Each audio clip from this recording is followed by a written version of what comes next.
Pelatih Timnas Indonesia Patrick Kluivert memanggil 30 pemain untuk laga lanjutan Grup C kualifikasi Piala Dunia 2026 Zona Asia Putara ketiga. Skuad Garuda akan melawan Australia di Sydney Football Stadium pada 20 Maret 2025. Lalu menjamu Bahrain di Stadion Utama Gelora Bung Karno, Jakarta, 5 hari setelahnya. Adapun nama-nama yang dipanggil untuk memperkuat timnas Indonesia melawan Australia tak jauh berbeda daftar pemain saat menghadapi Jepang dan Arab Saudi dalam laga kelima dan keenam kualifikasi Piala Dunia 2026 Zona Asia pada November lalu. Namun, ada beberapa nama-nama tak dipanggil lagi, seperti dua bersaudara Jens Sayuri dan Yakob Sayuri yang kini bermain untuk Maluku United. Pemain Persija Jakarta Witan Sulaiman juga tak masuk dalam skuad. Ada pula nama baru Septian Bagaskara dari Dewa United yang sebelumnya tak ada dalam skuad. Sementara, untuk 3 nama yang baru saja dinaturalisasi Mo Odero Mulyadi, Dean James, dan Joey Pelukas dipastikan masuk dalam skuad Kluivert. Joey Pelukas adalah pemain sepak bola profesional asal Belanda yang lahir pada 15 Mei tahun 1993 di Nijverdal, Belanda. Ia bermain sebagai gelandang bertahan dan saat ini membela klub Lommel Aska di Liga Challenger Belgia. Karier profesionalnya dimulai di FC Twente, kemudian berkembang saat bermain di Heracles Almelo, dan dilanjutkan dengan pengalaman di luar negeri bersama Sheffield Wednesday di Inggris, Giresunspor di Turki, serta FC Groningen di Belanda, sebelum akhirnya bergabung dengan Lommel Aska pada tahun ke-2025. Selain karier klub, Pelukas pernah mewakili tim nasional Belanda di tingkat usia muda, mulai dari U16 hingga U20 dan karena memiliki keturunan Indonesia. Pada Februari tahun 2025, ia memutuskan untuk memperkuat tim nasional Indonesia. Keputusan tersebut menambah dimensi baru dalam perjalanan internasionalnya dan menunjukkan potensi besar sebagai pemain yang dapat menghubungkan dua dunia sepak bola. Newcastle United meraih titel Piala Liga Inggris 2024-2025 usai menumbangkan Liverpool dengan skor 2-1 pada laga final di Wembley Stadium, Minggu 16 Maret. Kemenangan itu menorehkan sejumlah fakta menarik. Meski tidak diunggulkan, tetapi Newcastle bermain apik melawan Liverpool. Bahkan, The Magpies sempat memimpin 2-0 terlebih dahulu awalnya, dan Burn membawa Newcastle unggul 1-0 melalui tandukannya pada menit ke-45.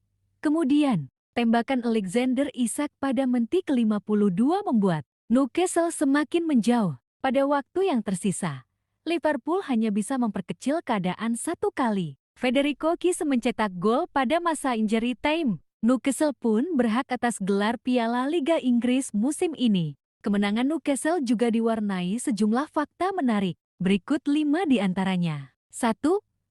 Newcastle mengakhiri mimpi buruk di Stadion Wembley. Sebelum laga ini, The Magpies menjadi klub dengan rekor kekalahan terpanjang di Wembley, usai tumbang dalam 9 pertandingan. 2.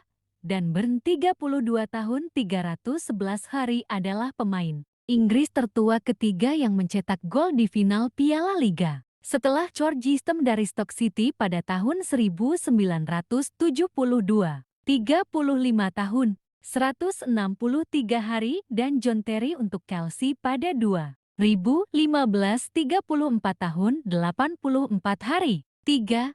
Sejauh musim ini bergulir, Jacob Murphy telah memberikan assist kepada Alexander Isak sebanyak 8 kali. Itu adalah jumlah terbanyak dibanding duet pemain Premier League lainnya. 4. Eddie Howe adalah manajer Inggris pertama yang memenangi Piala FA atau Piala Liga Inggris sejak Harry Redknapp pada tahun 2008. Melakukannya bersama Portsmouth. 5. Untuk pertama kali dalam kariernya di Liverpool, Mohamed Salah gagal menciptakan peluang atau melepaskan tembakan ketika bermain selama 90 menit. Dari awal laga, Les Parisiens langsung inisiatif mengambil serangan pada menit ke-12. PSG berhasil mencetak gol Melalui aksi individu Ousmane Dembele, PSG unggul 1-0. Pada momen ini anak asuh Arne Slot langsung meningkatkan intensitas serangan di babak kedua. Situasinya tidak berubah. Arne Slot memasukkan Jarell Quansah dan Darwin Nunez di menit 73. Harapannya jelas untuk mengubah peruntungan.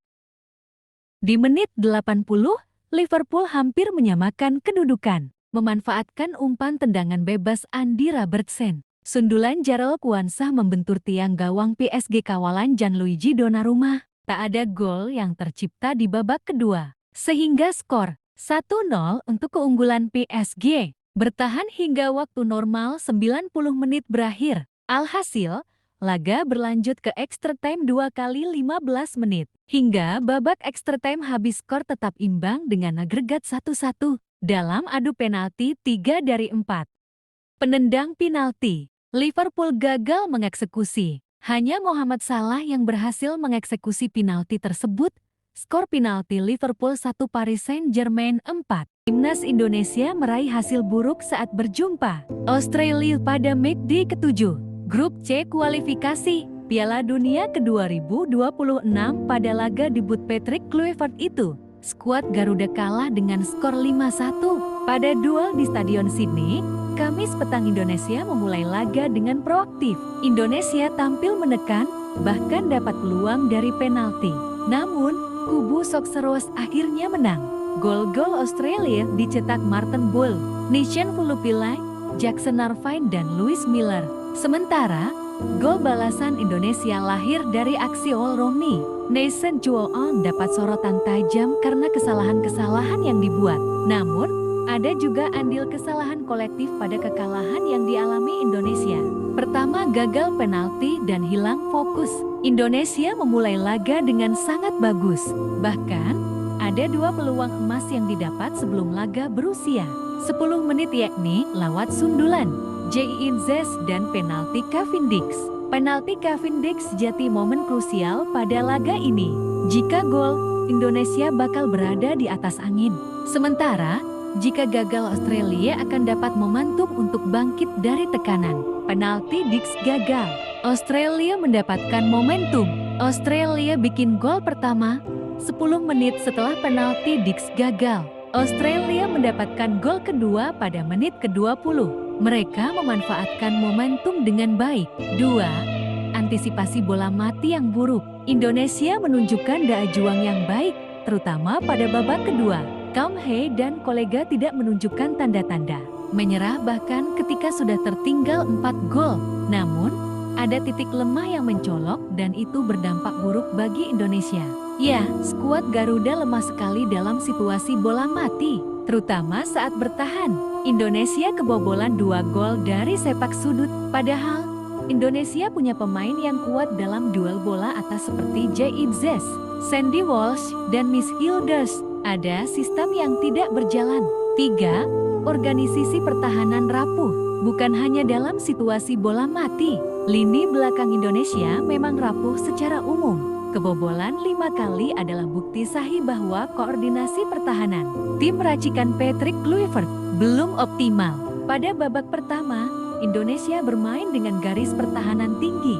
J.I.N.Z acap kali maju, sementara jarak antara Hilgers dan Verdonk terlalu jauh. Indonesia rentan dengan serangan balik, dan gol kedua Australia lahir dari situasi itu. Proses kebobolan ini mirip dengan saat Indonesia berhadapan dengan China.